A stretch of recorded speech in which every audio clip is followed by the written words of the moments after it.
Hello student and welcome to the 29th lecture for class 10th mathematics nurture. Myself is Tabib Siddiqui from RG Academy.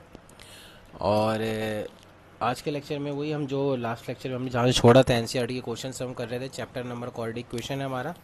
Quadratic equation based on the polynomial का ही extension आप कह सकते हैं. Theoretical चीज़ें हमने काफ़ी कुछ इसमें पहले ही कवर कर रखी है. थ्योरी हमारी कुछ बची ही नहीं है.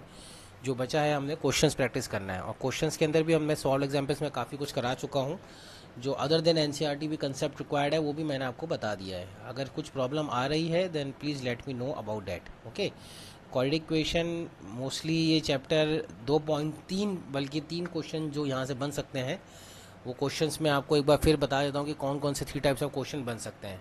पहला क्वेश्चन होता है कि सॉल्व द क्वाड्रेटिक इक्वेशन, जो कि generally completing the square method से वो पूछते हैं जनरली. ठीक है ना.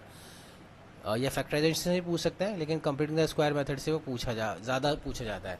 और फैक्टराइजेशन से भी पूछा जा सकता है. ठीक है ना. फैक्टराइजेशन से भी ये चीज़ पूछी जा सकती है. फैक्टराइजेशन से वो क्वेश्चन पूछे जाते हैं जो फैक्टराइज इतने आसानी से नहीं होते. तो उसकी मैं ट्रिक आपको बता दूंगा कि कुछ क्वेश्चन जब जिसके फैक्टर्स नहीं मिल रहे हों उसको भी कैसे फैक्टराइजेशन से किया जा सकता है. ठीक है. फिर दूसरा जो मेथड होता है completing the square method of factorization, जो दूसरा टाइप का क्वेश्चन बनता है वो नेचर ऑफ रूट्स में से बनता है कि has D equals to zero. यहाँ से ये क्वेश्चन ज़्यादा बनता है ना. 2 मार्क्स 3 मार्क्स का क्वेश्चन यहाँ से आता है कि इसके रियल रूट्स हैं या नहीं है. अगर रियल रूट्स हैं तो डिस्टिंक्ट है या नहीं है ना. अगर कहता है कि फाइंड द वैल्यू ऑफ के सच जाए रूट्स आर ज़ीरो. और तीसरे टाइप का जो क्वेश्चन बनता है वो मोस्टली वर्ड प्रॉब्लम्स होती हैं. यहाँ पे प्रॉब्लम आती है बच्चों को, लेकिन मुझे ये समझ में नहीं आता है कि वर्ड प्रॉब्लम में सच ऐसी भी दिक्कत ज़्यादा क्यों आती है. मैंने आपको ये बताया है कि वर्ड प्रॉब्लम होती क्या है. वर्ड प्रॉब्लम कुछ नहीं है, अंग्रेज़ी के अंदर लिखा हुआ है उसको आपको मैथमेटिक्स में चेंज करना है. यही चीज़ होती है वर्ड प्रॉब्लम के अंदर. राइट. तो उसको बहुत आसानी से चेंज कर सकते हैं. अपने को बस करना ये होता है कि जो जो इन्फॉर्मेशन गिवन है इंग्लिश के अंदर उसको आप गिवन के फॉर्म में इंग्लिश मैथमेटिक्स में लिखते चले जाओ तो आपके पास सारी इन्फॉर्मेशन कलेक्ट होती चली जाएगी. ठीक है. मैं एक बार इस चीज़ पे बात करना चाहता हूँ कि जो फैक्टराइजेशन वाला मेथड होता है ना. फैक्टराइजेशन वाला मेथड जो होता है इस पे बोर्ड एग्जाम में पिछले कुछ सालों में क्वेश्चन बने हैं. मतलब आपको क्वाड्रेटिक इक्वेशन सॉल्व करनी है विद द फैक्टराइजेशन मेथड. ठीक है ना. अब होता क्या है कि कभी कभी कुछ क्वेश्चंस के फैक्टर इतने आसानी से मिलते नहीं हैं, है ना. अब क्वेश्चंस आप करोगे, जैसे कि मैं एक एग्जांपल देता हूँ. Let me take one example for you guys. Suppose करिए कि एक ऐसा नंबर लेते हैं, एक ऐसी क्वाड्रेटिक इक्वेशन लेते हैं जिसके रूट्स जो हैं इरेशनल हो.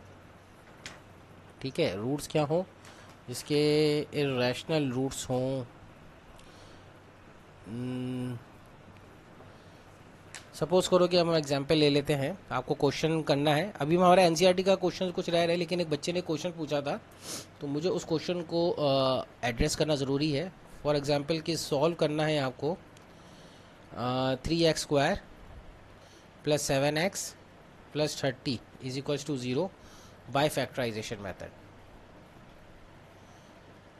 अब आप देखो, अगर आप इस क्वेश्चन को करना जाओगे ना विद द हेल्प ऑफ जो मैंने आपको टेक्निक बताई स्प्लिटिंग द मिडिल टर्म से, तो ये इतनी आसानी से इतनी जल्दी ये क्वेश्चन होगा नहीं. देखो 3 3 9 90 तो आ रहा है इसका फैक्टर, है ना. 3 इंटू 30 यही करते हैं, कांस्टेंट को मल्टीप्लाई करते हैं कोफिशिएंट ऑफ एक्स स्क्वायर से. तो 3 इंटू 30 कितना होता है 90. अब 90 के आप फैक्टर्स लिस्ट आउट करोगे ना तो कोई भी दो ऐसे नंबर नहीं बन पाते हैं जिसकी वजह से, है ना, जिसकी एक सेकंड यहाँ पे 0 हटा देते हैं अदरवाइज नॉन रियल रूट्स हो जाएंगे. ठीक है. अब सही है. 3x² प्लस 7x प्लस 3 इनको मल्टीप्लाई करेंगे 3 इंटू 3 9. अब 9 के कोई भी ऐसे दो फैक्टर नहीं बनेंगे जिसको ऐड करने पे आपके पास 7 आ जाए. लेकिन ये कह रहा है कि इस क्वेश्चन को फैक्टराइजेशन से करना है. ठीक है. तो मैं एक ही क्वेश्चन सॉल्व करके दिखाऊंगा और उसी से सारी टेक्निक समझा दूंगा और आप सारी यही टेक्निक सारे क्वेश्चन में अप्लाई कर सकते हैं इन फ्यूचर. ठीक है. देखो होता क्या है यार, देखो क्वाड्रेटिक इक्वेशन क्या होती है एक्चुअली. अगर मैं इसके बोलूँ कि इसके रूट आपके पास हैं, सपोज करो इस क्वाड्रेटिक इक्वेशन के आपके पास रूट है अल्फा और बीटा, सपोज करिए. ठीक है ना. तो आप क्या करोगे, इस क्वाड्रेटिक इक्वेशन को ऐसे लिख सकते हैं 7x प्लस 3. तो अगर इसके रूट अल्फा और बीटा हैं तो मैं इसको लिख सकता हूँ x minus alpha into x minus beta, क्योंकि रूट्स के अगर इसके फैक्टर बनेंगे, जो भी फैक्टर बनेंगे x minus alpha into x minus beta के टाइप्स में फैक्टर बनेंगे. बात समझ रहे हैं. और मैं क्या करूँ, क्योंकि यहाँ पे 3x² है, क्योंकि यहाँ पे x इंटू x² आता है तो 3x² नहीं जमेगा, तो हम क्या करेंगे 3 से इसको बाहर मल्टीप्लाई भी कर देते हैं. ये टेक्निक समझ में आई. देखो रूट का मतलब क्या होता है, रूट का मतलब होता है फैक्टर्स. है ना। अगर एक इसका फैक्टर अल्फा एक फैक्टर बीटा है, यानी एक्स इजिकल्स टू अल्फा ही फैक्टर है और एक्स इजिकल्स टू बीटा भी फैक्टर है, तो यानी ये एक्स माइनस अल्फा और एक्स माइनस बीटा का प्रोडक्ट इन दोनों का भी फैक्टर बन जाएगा। यही मतलब होता है, इन दोनों का, ये दोनों भी, इन दोनों का प्रोडक्ट भी इसका फैक्टर बनेगा, तो ये दोनों ऑर्डर इक्वेशन सेम आ जाएगी। ये कंसेप्ट यूज़ करते हुए मैं क्या करूँगा, मैं थोड़ा सा ट्रिकी गेम खेलूंगा। मैं टीचर्स को, जो भी इस कॉपी को चेक कर रहा है, मैं उसके साथ थोड़ा एक ट्रिकी गेम ऐसे खेलूंगा कि मैं क्वेश्चन को सॉल्व करूंगा क्वाड्रेटिक फॉर्मूले से, लेकिन मैं फिर बाद में इसको रिवर्स ऑर्डर में, सॉरी, क्वेश्चन तो मैं सॉल्व करूंगा कंप्लीटिंग द स्क्वायर मेथड से, लेकिन बाद में मैं इसको रिवर्स ऑर्डर में फैक्टराइजेशन से कर दूंगा। उसके बाद आगे बढ़ते हैं। जैसे कि इस क्वेश्चन के अंदर अगर मुझे कंप्लीटिंग स्क्वायर मेथड लगाना है, वहाँ आप एक बार टेक्निक देखते चेक करते चले जाइए। कंप्लीटिंग स्क्वायर मेथड लगाना है तो क्या करते हैं, कोफिशिएंट ऑफ एक्स स्क्वायर से डिवाइड करते हैं, तो यह आ जाएगा x square plus 7/3 times x plus 1 is equals to 0, ये आ जाएगा। अब हमें क्या करना होता है इसमें, और क्या कर सकते हैं, कोफिशिएंट ऑफ एक्स को 2 से डिवाइड करना है और उसको स्क्वायर को ऐड और सब्ट्रैक्ट करना है, तो x square plus 7/3 times x plus 7/6 का होल स्क्वायर माइनस 7/6 का whole square plus 1 is equals to 0। आप बोलोगे सर आप तो कंप्लीटिंग स्क्वायर मेथड में कर रहे हैं।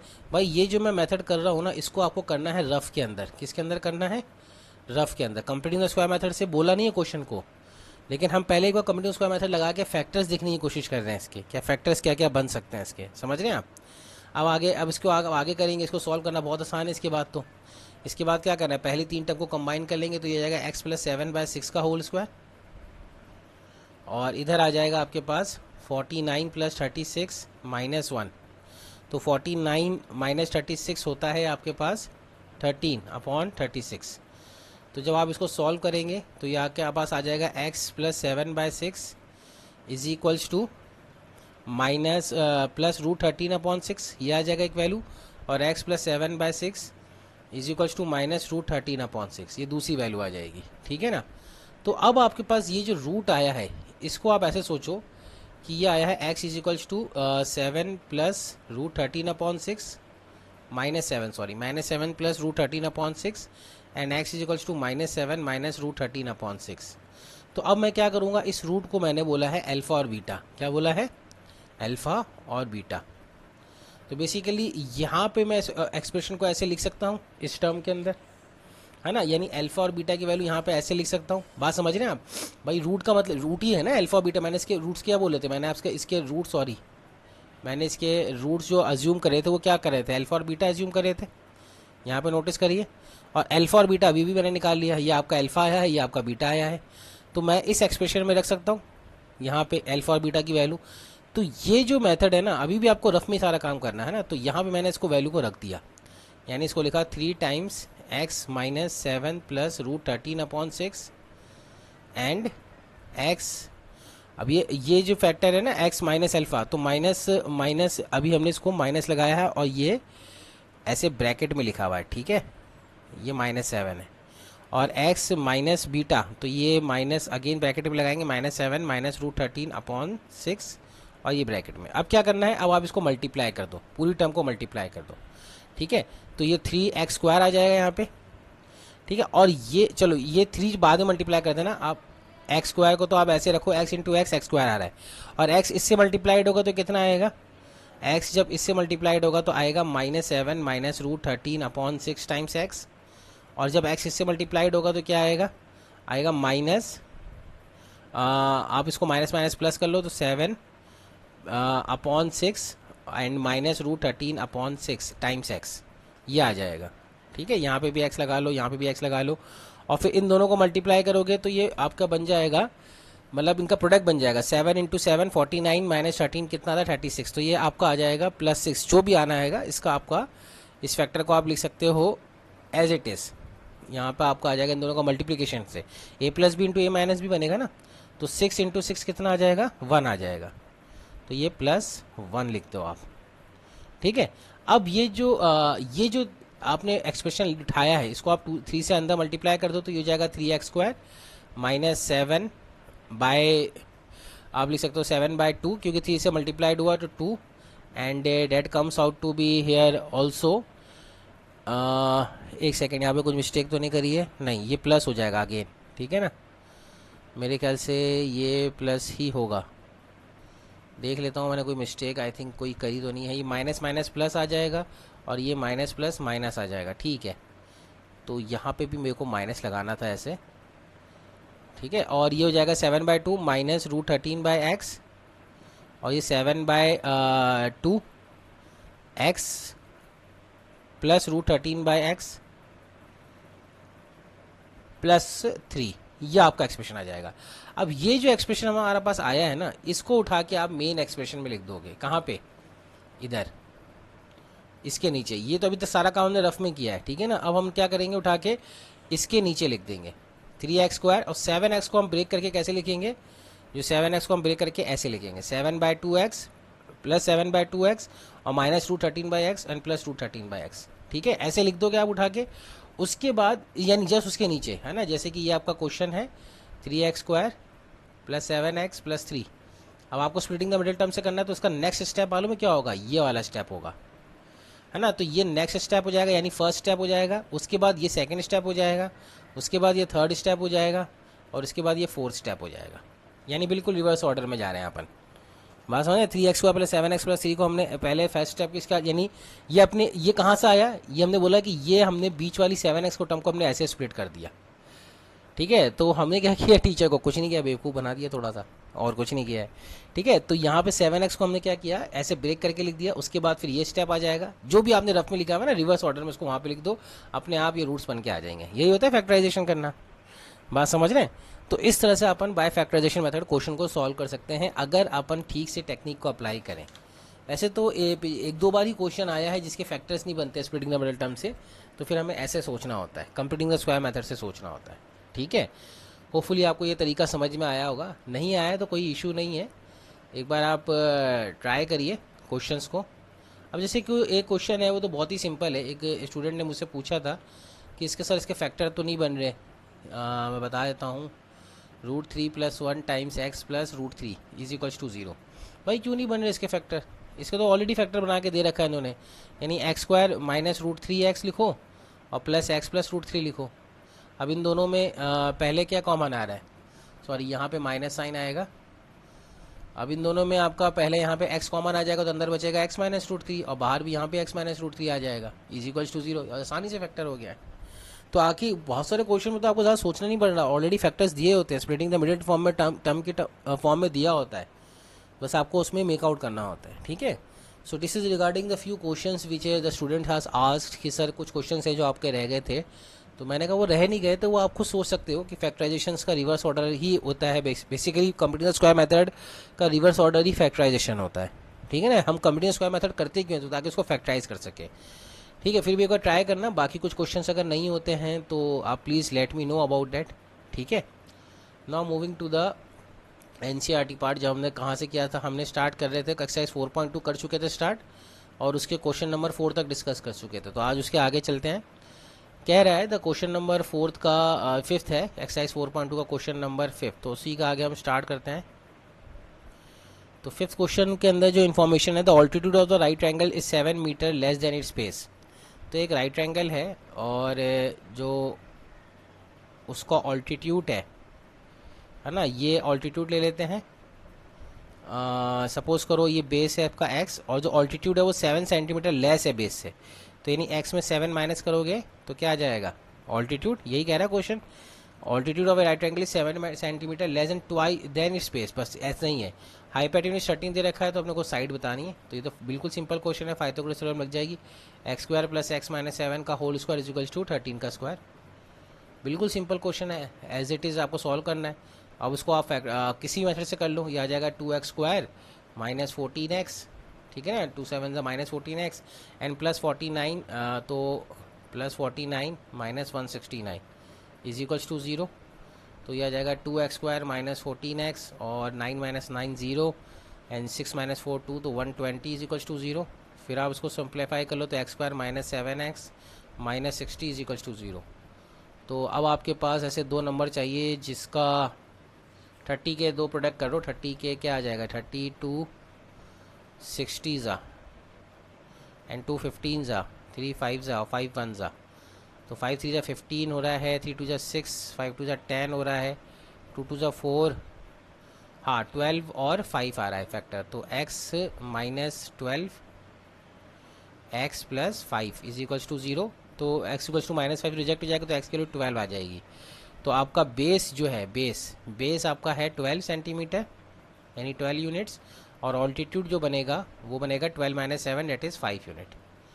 तो ये फाइथागोरस ट्रिपलेट ही बन रहा है। वैसे भी आपको समझ में आना चाहिए था, अगर हाइपोटेन्यूज 13 है तो फाइथागोरस ट्रिपलेट तो बनता ही 5 और 12 है। अगर आपको ये फाइथागोरस ट्रिपलेट का आपको आइडिया है कि फाइथागोरस ट्रिपलेट किसे कहते हैं, तो वहाँ से दिख रहा है कि एक अगर आपका नंबर 13 है तो उसके बाद दूसरा दो नंबर जिनका स्क्वायर 169 आता है वो 5 और 12 ही हो सकते हैं, और कोई नंबर हो ही नहीं सकता है। तो without taking the help of the quadratic equation we can solve it if you have the knowledge of the Pythagoras triplet. अच्छा, इसके बाद क्वेश्चन है क्वेश्चन नंबर 6, इस एक्सरसाइज का लास्ट क्वेश्चन है।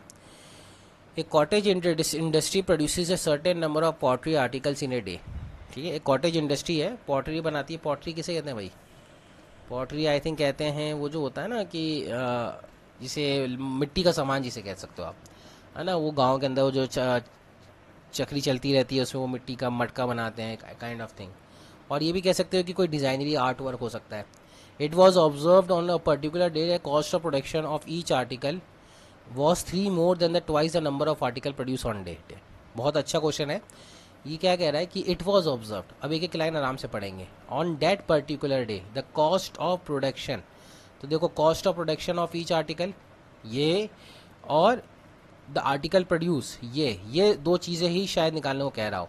तो ये कह रहा है कि find the number of article produce and the cost of each article.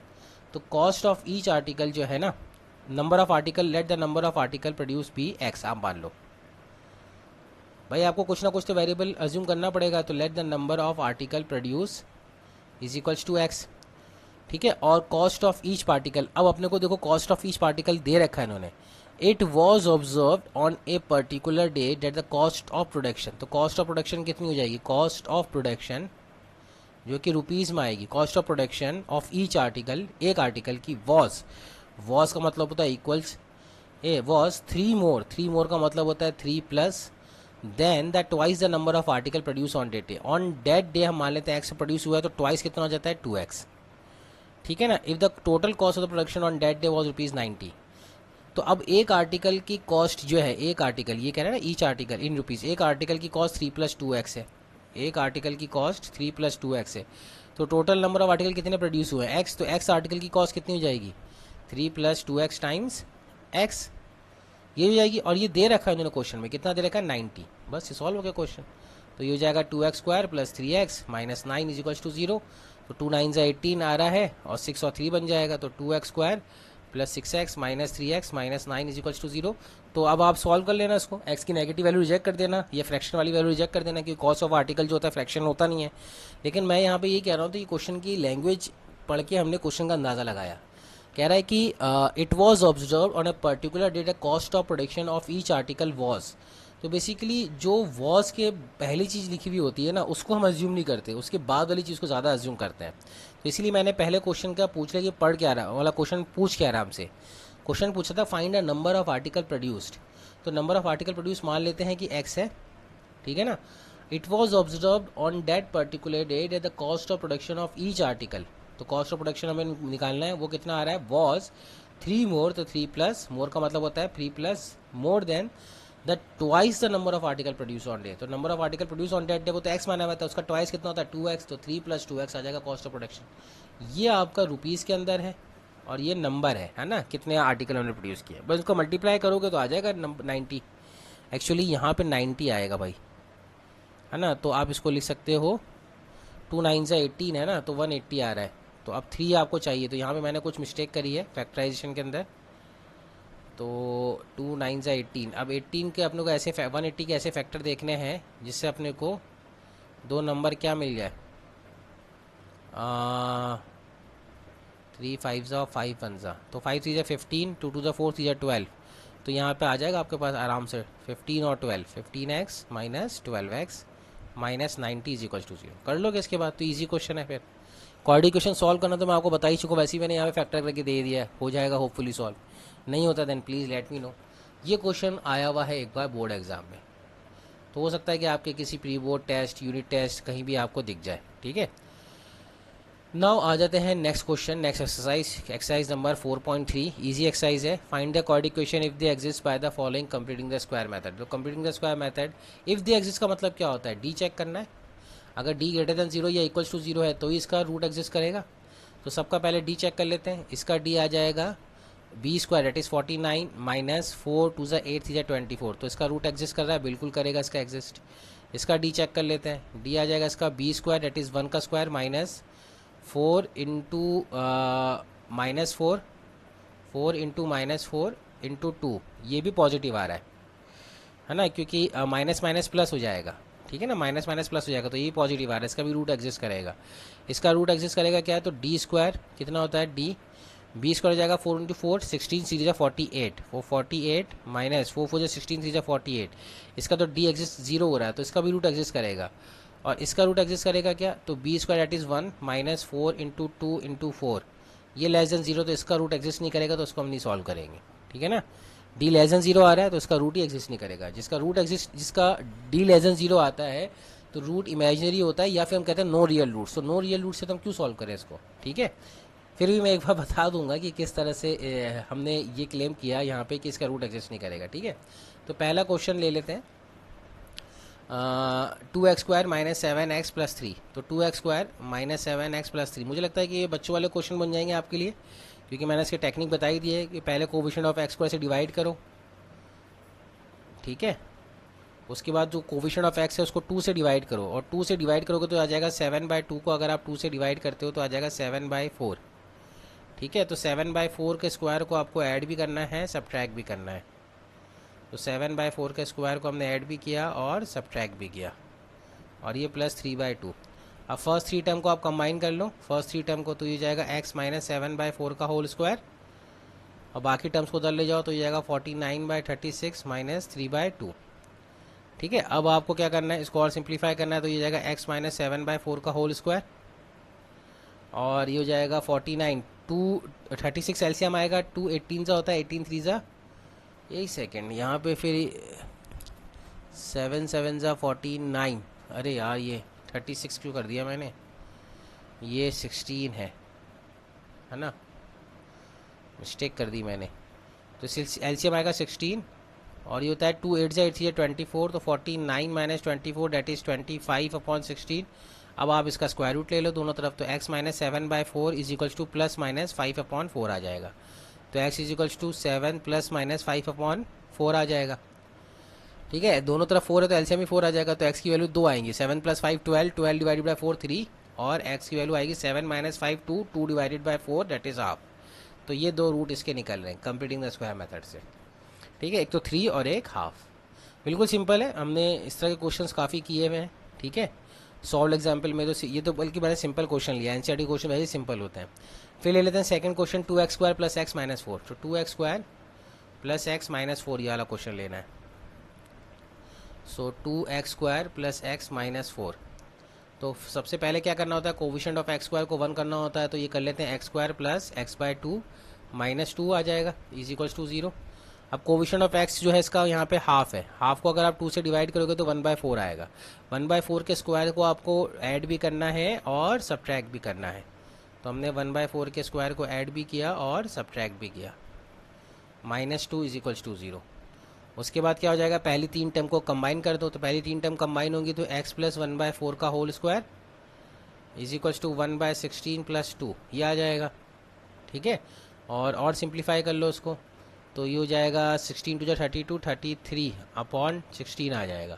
तो जब स्क्वायर रूट लोगे तो ये आ जाएगा x plus 1/4 is equals to plus minus square root of 33, तो 33 रहेगा, और स्क्वायर रूट ऑफ 16 4 आ जाएगा। तो यहाँ से जो दो रूट निकलेंगे वो निकलेंगे x is to -1 plus root 33/4, और एक निकलेगा x is to -1 minus root 33/4, ठीक है। तो इस तरह से अपने को ये क्वेश्चन भी सॉल्व करना है। तो इसके इर्रेशनल रूट निकल रहे हैं, और इर्रेशनल रूट मैंने हमेशा बोला है कॉन्जुगेट पेयर की फॉर्म में एग्जिस्ट करते हैं, राइट है। तो ये हम पहले डिस्कस कर चुके हैं। फिर आ जाता है 4x square plus 4 root 3x plus 3। So next question है 4x square 4x square plus 4 root 3x plus 3, यही है क्वेश्चन, बिल्कुल यही है, ठीक है। तो इसको सॉल्व करना है। तो इसमें क्या करना है, इसमें कुछ नहीं करना है, पहले ही वही स्टेप है जो अपन हमेशा अप्लाई कर रहे हैं कि कोफिशिएंट ऑफ एक्स स्क्वायर को 0 करो, तो ये आ जाएगा x square plus root three, sorry coefficient of x square को 1 करो, है ना, root three x plus 3/4 is equals to 0। अब क्या है कि कोफिशिएंट ऑफ एक्स जो है उसको 2 से डिवाइड करो तो रूट 3/2 आ जाएगा, उसी के स्क्वायर को आपको ऐड और सब्ट्रैक्ट करना है। तो रूट 3/2 के स्क्वायर को हमने ऐड भी कर दिया और सब्ट्रैक्ट भी कर दिया, प्लस 3/4 इज इक्वल्स टू 0। अब आप नोटिस करोगे कि ये हो जाएगा एक्स प्लस रूट 3/2 का होल स्क्वायर, ठीक है, और ये इधर जाएगा तो ये आएगा 3/4 माइनस 3/4 दो चीज़ होता है 0, तो यानी आ जाएगा एक्स प्लस रूट 3/2 का whole square is equals to 0। तो यानी इक्वल रूट्स बन रहा है, यानी x is equals to minus root 3/2 आएगा और माइनस रूट 3/2 आएगा। और वैसे भी अगर आप गौर से देखो तो ये एक्सप्रेशन ऐसे लिखा हुआ है 2x, है ना, 2x का square plus 2 times 2x times root 3 and plus root 3 का स्क्वायर। तो बेसिकली ये आइडेंटिटी बन रही है खुद ही, है ना, अगर आप इसको गौर से देखो तो ये बन रही है 2x प्लस रूट 3 का होल स्क्वायर की आइडेंटिटी।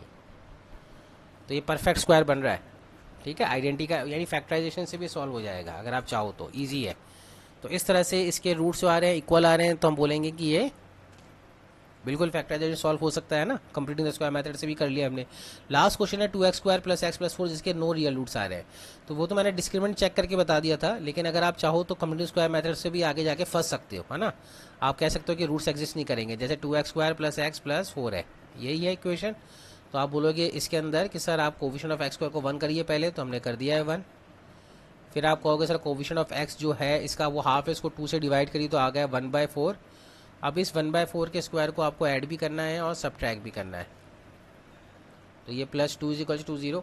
तो ये पहली 3 टर्म को आप क्लब कर लेंगे तो ये जाएगा x प्लस 1/4 का होल स्क्वायर, ठीक है, x प्लस 1/4 का होल स्क्वायर। और बाकी टर्म्स को उधर ले जाइए तो ये जाएगा 1/16 माइनस 2। अब इसको सिंप्लीफाई करेंगे तो ये आ जाएगा -31, 16 टू 32, 1 माइनस 32 डेट इज -31/16।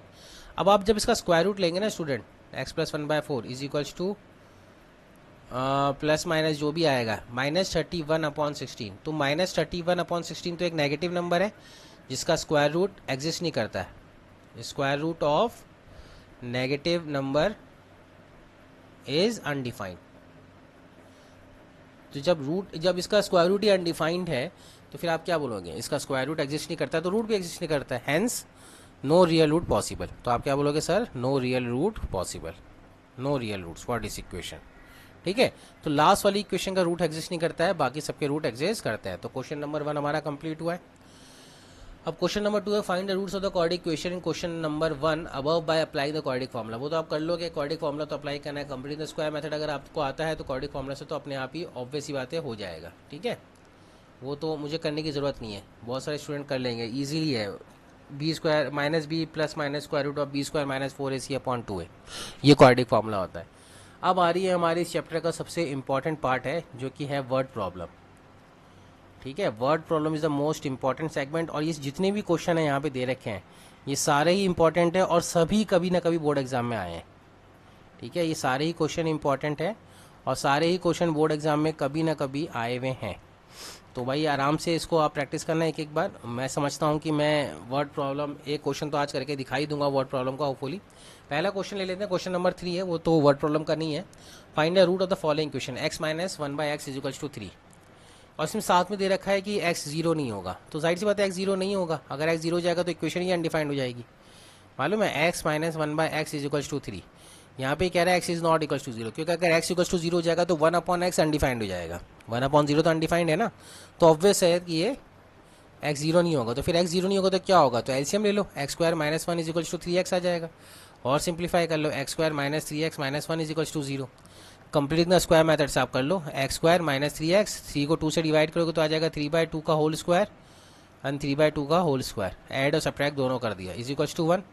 तो पहली 3 टर्म को कंबाइन किया तो ये जाएगा x माइनस 3/2 का होल स्क्वायर, और बाकी टर्म को उधर ले गया तो 3/4 plus 1 that is equals to 7/4, ठीक है। तो यहाँ से रूट बनेगा x minus 3/2 is equals to √7/2 plus minus, तो 2 रूट आ गए इसके यहाँ से, यानी x equals to 3 plus minus square root of 7/2, ये आंसर हो गया, ठीक है। Completing the square method simple लगा दिया यहाँ पे, इजीली जल्दी फास्ट हो गया पहला वाला पार्ट। सेकेंड वाला पार्ट है 1/x+4 अपॉन 1/x-7।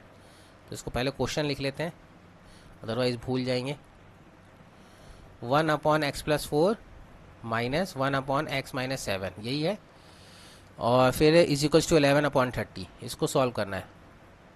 तो x4 -4 भी नहीं हो सकता है और x7 भी नहीं हो सकता, अदरवाइज अनडिफाइंड हो जाएगा एक्सप्रेशन। तो सिंप्लीफाई कर लो, एलसीएम ले लो, x-7 minus x-4 upon x+4 into x-7 is equals to 11/30। तो यहाँ से ये आ जाएगा, x से x कैंसिल, -7 -4 -11 इंटू 30, और ये हो जाएगा 11, और ये x into x+4 into x-7 कितना होता है, x², और x into -7 that is -7x, and x into 4, यहाँ से क्या आएगा, x इंटू 4x। तो -7x प्लस 4x होता है -3x, यही आएगा। और आपका आ जाएगा 4 इंटू -7 -28। तो ये आ जाएगा, ये 11 से 11 कैंसिल हो गया माइनस के साथ। तो ये आपके पास बनेगा x² -3x -28 -30। 30 को इधर ले आइए, तो ये आएगा x² -3x plus 2 is equals to 0। तो ये आ जाएगा x-1 into x-2 is equals to 0। तो रूट्स आ जाएंगे x1 x इक्वल्स टू 1 और x इक्वल्स टू 2। पुट करके भी देख लो चाहो तो, x की वैल्यू 1 डाल के देखो, तो 1/5 माइनस 1/-6 ये आएगी। तो ये माइनस माइनस प्लस हो जाएगा, तो 6 5 30 और 6 5 11, यही आ जाएगा 11/30। ठीक है, तो बिल्कुल सिंपल है ये वाला एग्जाम्पल भी। तो क्वेश्चन नंबर 3 आपका एज इट इज़ हो जाएगा। क्वेश्चन नंबर 4 कह रहा है the sum of the reciprocals of the Rahman age in 3 years ago and 5 years from now. अब आप देखो, रहमान की एज जो है, क्वेश्चन बहुत सिंपल है, बस थोड़ा सा ट्रिकी फॉर्म में से लिख दिया है। रहमान, ठीक है, ये रहमान है, इसकी एज आज कितनी है मान लेते हैं x है, ठीक है। और किनकी एज की हमें ज़रूरत है, ये कह रहा है 3 years अगो। तो 3 years अगो इसकी एज कितनी हो जाएगी, 3 years अगो हो जाएगी x-3। और कौन सी एज की ज़रूरत है, 5 years फ्रॉम नाउ। तो 5 years बाद इसकी एज कितनी हो जाएगी, 5 साल बाद x+5। अब ये जो दो हमारे पास इंफॉर्मेशन आई है कि Rahman age the sum of the reciprocal of the Rahman age, कब, 3 years अगो, यानी ये जो इंफॉर्मेशन है और ये इंफॉर्मेशन है, तो इनका सम, लेकिन रेसिप्रोकल का सम, यानी 1/x-3 प्लस 1/x+5, ये the sum of the reciprocal of the Rahman age in 3 years ago and 5 years from now is 1/3। ये 1/3 दे रखा है, तो आपको कॉर्ड इक्वेशन सॉल्व करनी है। तो अपने को रहमान की एज निकालनी है, प्रेजेंट क्या है, तो ये जाएगा x+5 plus x-3 upon x² plus 5x-3x that is plus 2x -15 is equals to 1/3। बिल्कुल सिंपल है, मल्टीप्लाई करके एलसीएम ले लिया मैंने, x+5 1 से मल्टीप्लाई हुआ, x-3 1 से मल्टीप्लाई हुआ, उन दोनों को आपस से मल्टीप्लाई कर दिया, ठीक है। और x+x कितना हो जाएगा 2x, एंड 5-3 कितना हो जाएगा 2 प्लस 2, और ये बाहर हमने 3 से भी मल्टीप्लाई कर दिया, क्रॉस मल्टीप्लाई कर दिया, और इसको भी उधर ले गए, तो x² प्लस 2x -15। अब ये हो जाएगा आपका x², यहाँ पे हमने x² का एज इट इज लिख लिया, ये हो जाएगा 3 2 6, 6x को उधर ले जाओगे तो -6x, तो 2x -6x कितना होता है -4x, और ये जाएगा 3 2 6, 6 को उधर ले जाओगे तो -15 -6 कितना होता है -21 इज इक्वल्स टू 0।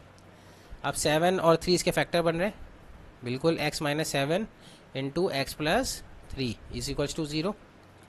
तो आपकी वैल्यू आ जाएगी, x की वैल्यू 3 को रिजेक्ट कर देंगे ना, इस वैल्यू को रिजेक्ट कर देंगे क्योंकि नेगेटिव आ रही है एज, तो एज नेगेटिव नहीं हो सकती है, तो x की वैल्यू कितनी आ जाएगी स्टूडेंट, x की वैल्यू आ जाएगी 7। तो रहमान की एज कितनी है 7 years, तो 3 साल पहले कितनी होगी 4 years, और 5 साल बाद कितनी होगी 12 years।